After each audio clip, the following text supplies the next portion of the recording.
साहब हमें ज्वाइन किया है पाकिस्तान तहरीक इंसाफ के सीनियर रहनुमा एजाज चौधरी साहब ने। एजाज साहब आपका बहुत बहुत शुक्रिया, आपने अपना कीमती वक्त हमें दिया। मेरा सवाल आपसे ये होगा, आप भी इस असेंबली इसी हाउस का हिस्सा रहे हैं, जो आज हाउस में मंजर देखे जा रहे हैं कभी पहले तारीख में नहीं देखे गए हैं। कानून बनाने वाले खुद कानून की धज्जियां उड़ा रहे हैं और कानून के हाथ से पकड़े भी जा रहे हैं। आप कैसे देखते हैं इस पूरी सूरत हाल को? जमहूरियत की कुछ इज्जत बची है अभी? जी बहुत शुक्रिया। मैं ये समझता हूँ कि पाकिस्तान एक आइन के तहत गवर्न किया जा सकता है।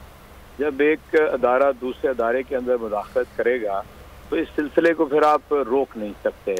जो कुछ पाकिस्तान की कौमी असम्बली के अंदर हो चुका है और जिस दर्जे में वहाँ पर अदलिया ने मुदाखलत की है, उसके बाद एक ऐसी हुकूमत कायम हो गई है जिसका माजी का भी ऐसा रिकॉर्ड है कि वो पुलिस के ज़रिए बहुत से काम करवाते हैं। वही आज मंजर मैंने पंजाब असम्बली के अंदर देखा है कि कभी ऐसा नहीं हुआ कि इस बगैर पुलिस जो है वो वहाँ पर दाखिल हो जाए। जब तक कि पार्लियामेंट के अरकान को ये इल्म ना हो कि पुलिस आ रही है तो वो ज़ाहिर है रिटेलिएट करेंगे। यानी कोई बंदा, यानी सार्जेंट एट आर्म्स वाली बात मैं सुन रहा था, जब तक कि हाउस को आप इत्तला ना दें कि क्या होने जा रहा है, किसी को ये इल्हाम नहीं हो सकता कि कोई एलियन जो है वो हाउस में कैसे दाखिल हो गया।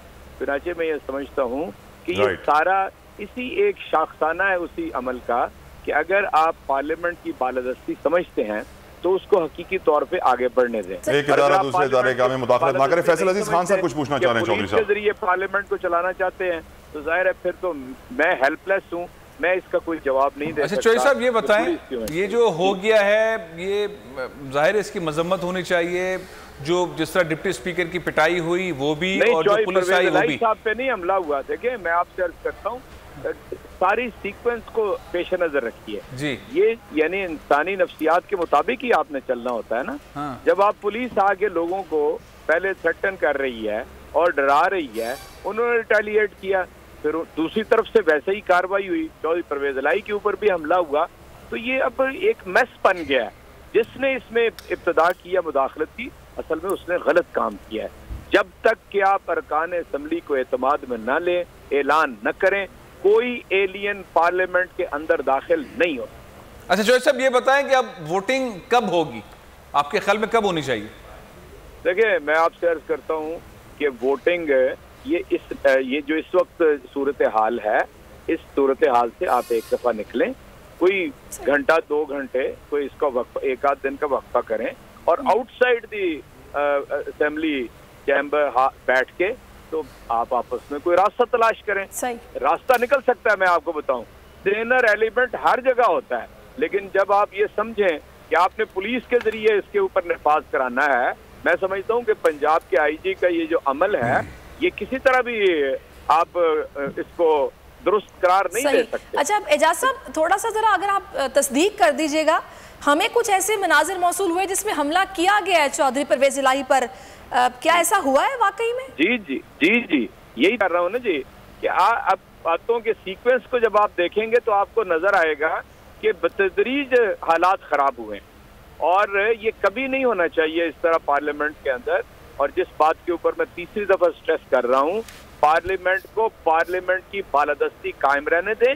अगर दूसरे अदारे इसके ऊपर बालादस्त हो जाएंगे और आके अपना इस्तेहकाक जमाएंगे, मसलन कोई जज आके बैठ जाएगा, तो क्या मुझे बताइए पार्लियामेंट चल सकेगी?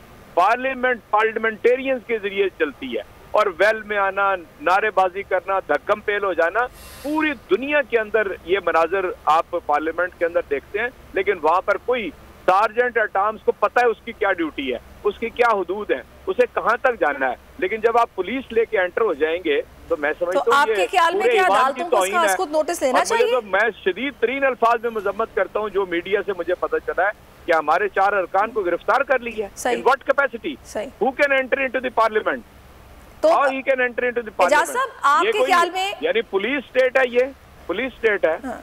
आपके ख्याल में अदालतों को इसका असकुत नोटिस लेना चाहिए? कल यहाँ पर एक फौज के मेजर को मार के उसको मार देने लगे थे, वो तो दोनों अंदर, उनमें से एक यानी एमपीए है, वो तो वहाँ पे मौजूद है, उसको तो आपने आराम से हवालात से फारिग करके भेज दी है। और स्पीकर पे तशद्दुद हुआ, उसकी मजम्मत करते हैं आप?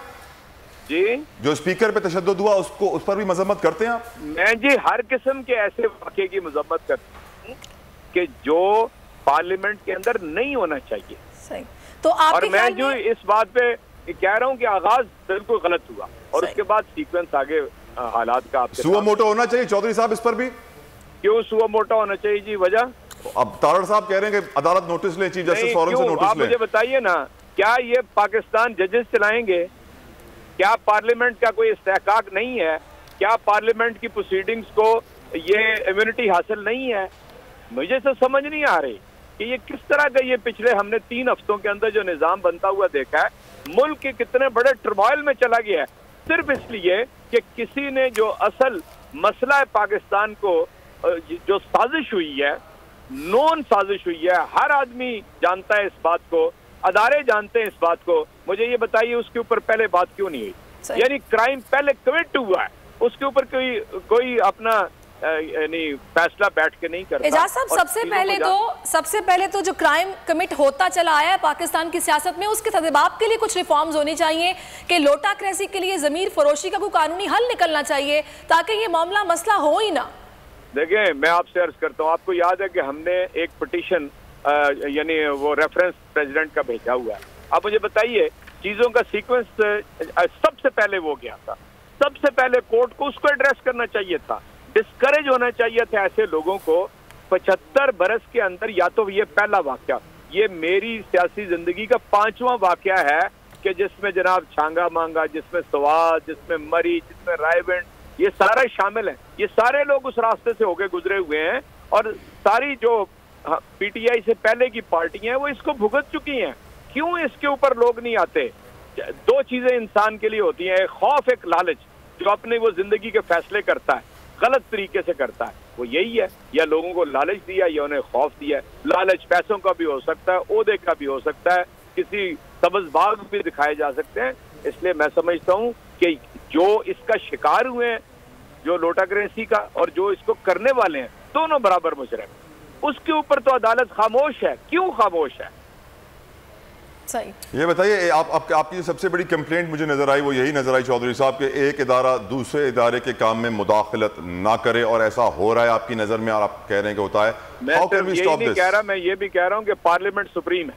पार्लियामेंट को पार्लियामेंट में घुसने से कैसे रोकेंगे चौधरी साहब? फिक्र आज आपको और भी कह दूं, हम एक ऐसी तहरीक के अंदर दाखिल हो चुके हैं जहां कम से कम मेरी जाती ओपिनियन में हम लोगों के सामने ये डालना चाहते हैं कि क्या ये पार्लिमानी निज़ाम पाकिस्तान के अंदर डिलीवर कर भी सकता है या नहीं कर सकता। क्यों ना इस मरहले पे सोचा जाए कि कोई सदारती निज़ाम के लिए यानी इलेक्शन उस तरफ के चले जाएं। ये सोचना चाहिए इस बात के ऊपर, और ये हमेशा के लिए। राइट फैजल साहब, आप कुछ पूछना चाहिए? साहब, ये जो आपने बात की आखिर में, सब लोग ये अंदाजा लगा रहे हैं कि इस मुल्क के अंदर ये जो मंजरनामा है पार्लियामेंट के अंदर जो हो रहा है, जो कौमी असम्बली के अंदर हुआ है, जिसका हवाला आपने अदालतों के फैसलों के हवाले से भी दिया, साजिश के हवाले से भी दिया कि पाकिस्तान में ये जमहूरी निजाम नहीं चल सकता, पाकिस्तान के अंदर प्रेसिडेंशियल फॉर्म ऑफ गवर्नमेंट होना चाहिए। डॉक्टर अताउर रहमान कुछ साल पहले, एक छोटी सी एक जुमला और कह दूं, चौधरी साहब, डॉक्टर अताउर रहमान साहब एक डायरी का खत लेकर आए हैं कायदे आजम मोहम्मद अली जिन्ना ने, अपने उसके अंदर लिखा था कि पाकिस्तान में प्रेसिडेंशियल फॉर्म ऑफ गवर्नमेंट होना चाहिए, Pakistan presidential form of government के तहत चलेगा। तो आप क्या वो डॉक्टर अताउर रहमान वाली चीज को टो कर रहे हैं या आप हालात को देखकर कह रहे हैं ऐसा होना चाहिए? नहीं, मैं तो जी हालात को देख के कह रहा हूं। मैंने सियासी होश संभाली 1977 की जो तहरीक थी, और उस वक्त से पाकिस्तान के अंदर पार्लिमानी निज़ाम को और मार्शल लॉ को देखता चला आ रहा हूँ। पाकिस्तान में कभी भी सदारती निज़ाम का तजर्बा नहीं हुआ। हमने जो अकाइयाँ हैं पाकिस्तान को, उसको यकजा करने के लिए यही समझा कि सूबाई असम्बलियाँ होनी चाहिए, एक कौमी असम्बली होनी चाहिए, एक ईवान बाला होना चाहिए, और इस तरह हम इस निज़ाम को लेकर आगे बढ़ें। वो डिसरप्ट होता रहा मार्शल लॉ जर्नलों की वजह से।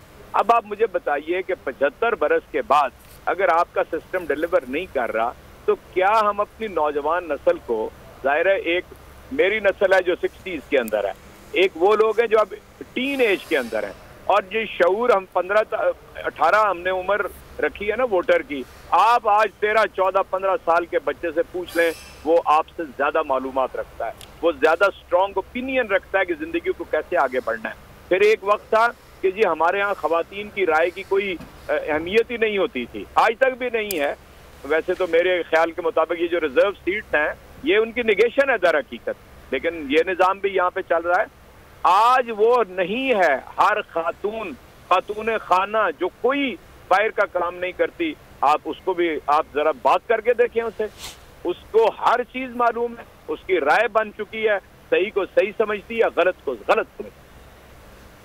रहनुमा तहरीक इंसाफ एजाज चौधरी साहब का बहुत बहुत शुक्रिया, आपने अपना कीमती वक्त में दिया। यकीनन आपने सब्सक्राइब करें और बेल दबाएं ताकि कोई खबर रह न जाए।